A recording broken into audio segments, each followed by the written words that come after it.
안녕하세요. 오늘 고대 이집트 아비도스의 쉬네트 엘 제비블 한번 파헤쳐 보려고 합니다. 네, 안녕하세요. 이 거대한 진흙벽돌 구조물이 사실 이집트 피라미드 시대의 그 시작을 알렸다고 하는데요. 네, 이름 뜻이 건포도 창고래요. 아, 네. 그 이름 때문에 좀 그렇죠. 실제 용도는 완전 달랐다는데 이거 정말 흥미롭지 않나요? 바로 시작해보죠. 네, 좋습니다. 쉬네트 엘 제빕은 기원전 한 2750년경, 그때쯤 제왕조 마지막 파라오 카세케미가 세운 걸로 알려져 있고요.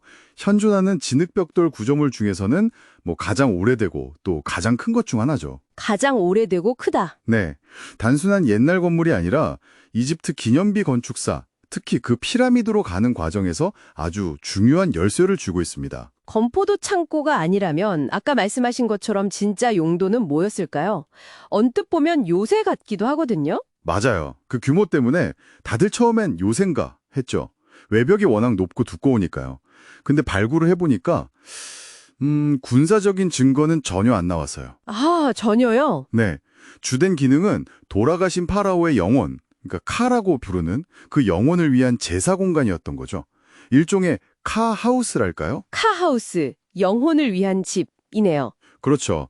실제 무덤은 여기서 한 1.5km 정도 떨어진 엘카압이라는 곳에 따로 있었고요. 이게 제사 공간이랑 무덤을 분리하는 게 이 초기 왕조 장례 건축의 특징 중 하나예요. 아하, 분리하는 것이요? 네, 쉬네트 엘 제빕 내부에서는 제사용 맥주 항아리나 동물뼈 같은 것들이 많이 나왔거든요. 야, 그러니까 이 어마어마한 건물이 전쟁용이 아니라 파라오의 사후세계를 위한 제사 공간이었다는 거군요. 네, 정확합니다. 근데 이걸 진흙벽돌로 만들었다는 게 정말 대단한데요? 디자인도 좀 독특하다고요? 네, 나일강 진흙으로 만든 벽돌 아마 수백만 개는 썼을 겁니다. 핵심적인 건축 특징은 일단 그 이중 외벽 구조하고요. 또 궁전 파사드 혹은 세레크라고 부르는 거 있잖아요. 네네, 그 왕의 상징 같은 거요. 맞아요. 왕권을 상징하는 그 디자인인데 벽이 이렇게 움푹 들어갔다 나왔다 하는 그런 벽감 장식이죠.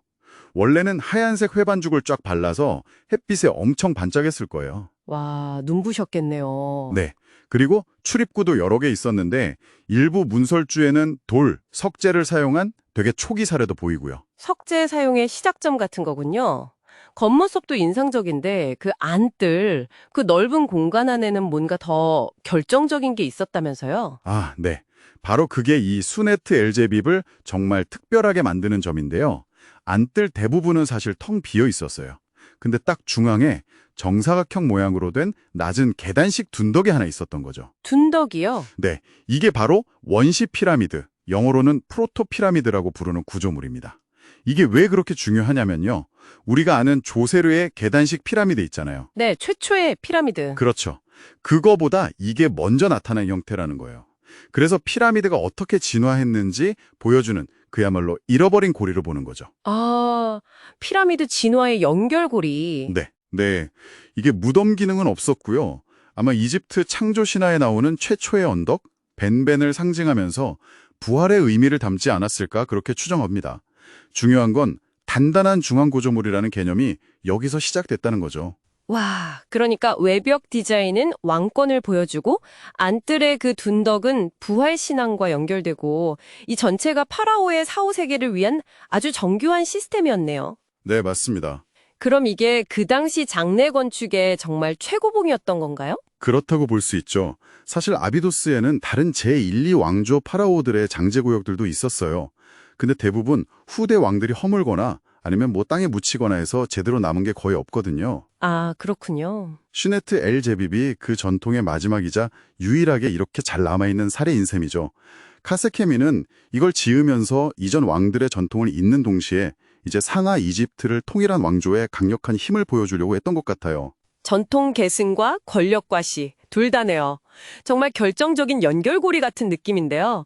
그럼 이 진흙벽돌 건축물이 우리가 아는 그 거대한 돌, 석조 피라미드로 어떻게 직접 이어지게 된 건지 그게 궁금해요. 네, 그 연결이 아주 명확합니다. 카세케미 다음 파라오가 바로 조세르잖아요. 네, 그렇죠. 조세르와 그의 정말 천재 건축가 이모테프가 이 슈네트 엘 제빕의 디자인 요소들을 가져다가 그걸 석재, 즉 돌로 번역을 한 거예요. 돌로 번역했다. 재밌는 표현이네요. 네. 조세르의 계단식 피라미드 복합체 보면 그 외벽 디자인 있잖아요. 그게 슈네트 엘 제빕의 궁전 파사드, 그 벽감 디자인을 거의 그대로 따왔어요. 아, 정말요? 네. 그리고 슈네트 엘 제빕 안틀에 있던 그 원시 피라미드 개념 있죠. 그게 이제 실제 무덤 기능하고 합쳐지면서 계단식 피라미드 그 자체로 발전한 거고요. 아하. 제사 공간이랑 무덤 공간이 하나로 합쳐진 거군요. 맞습니다. 그게 혁신이었죠. 근데 여기서 정말 중요한 건 그냥 재료만 진흙에서 돌로 바꾼 게 아니라는 점이에요. 이건 뭐랄까 시간의 흐름 속에 사그라질 수 있는 진흙에서 영원을 상징하는 돌로 재료를 바꾸면서 왕의 권력 역시 영원불멸하다. 이렇게 선언하는 일종의 이데올로기적 도약이었던 거죠. 와, 단순한 건축 기술 발전이 아니라 사상의 변화까지 담고 있군요. 피라미드의 청사진일 뿐만 아니라 이집트 왕권 사상의 중요한 전환점이었네요. 그렇죠. 그런데 이렇게 역사적으로 중요한 유적이 하마터면 그냥 사라질 뻔했다고요? 네, 그게 참 안타까운 부분인데요. 거의 5천년 세월이잖아요. 그동안 자연적인 침식, 비바람이나 모래바람 같은 거에 계속 시달렸고요. 또 후대의 사람들이 다른 용도로 쓰기도 하고 아, 심지어는 말벌이나 다른 동물들이 막 굴을 파고 들어가면서 구조 자체가 엄청 약해졌었어요. 아이고. 다행히 20세기 후반부터 이집트 정부하고 여러 국제기구들, 미국의 연구센터 ARC나 세계기념물기금 WMF 같은 곳들이 힘을 합쳐서 대대적으로 복원 작업을 하고 있습니다. 아, 정말 다행이네요. 네, 원래 방식 그대로 진흙벽돌을 만들어서요. 한 25만 개 이상을 써서 무너진 부분들을 다시 쌓아 올리고 있어요. 그리고 그 복원 과정에서 또 새로운 고고학적 발견이 나오기도 하고요. 네, 정말 천만다행입니다. 자, 그럼 오늘 이야기를 좀 정리해보면 슈네크 엘 제빕은 초기 왕조 장내 건축의 어떤 정점을 보여주고 카세켐이라는 파라오의 업적을 증명하는 걸작인 동시에 우리가 아는 그 유명한 피라미드 시대로 직접 이어지는 영감의 원천이었다. 네, 맞습니다. 진흙 벽돌 시대에서 석조 시대로 넘어가는 그 건축사의 핵심 다리 역할을 한 셈이군요. 정확히 그렇습니다.